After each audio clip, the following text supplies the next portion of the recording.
काल दिनांक 19/4/2026 रोजी रात्री 8:30 वाजेच्या सुमारास खैरकुटी या गावामध्ये इसम नामे सुनील सायमल पावरा याने तो 3-4 दिवस बाहेरगावी कामानिमित्त गेला असताना त्याची पत्नी ललिता सुनील पावरा हिने त्याच्याशी फोनवरून बोलणी केली नाही.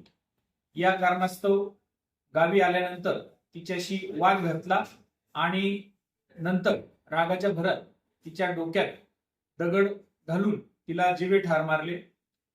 सदर घटनेची माहिती शिरपूर तालुका पोलीस स्टेशनला मिळाल्यानंतर आम्ही तात्काळ त्या ठिकाणी भेट दिली आणि आरोपीला ताब्यात घेत परिस्थिती नियंत्रणात आणली.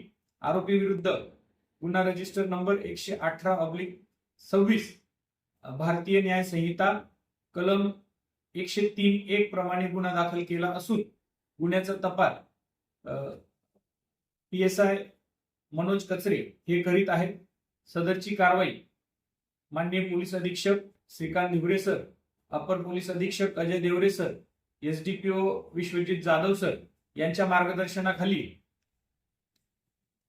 PSI कचरे, पोलीस हवालदार राजू डिसले, अनिल चौधरी, जाकीर शेख, संतोष पाटील, संदीप ठाकरे, पोलीस कॉन्स्टेबल योगेश मोरे, संदीप बांगर, चालक police head constable Altaf Mirza, Israr Farooqui अशांनी केली आहे.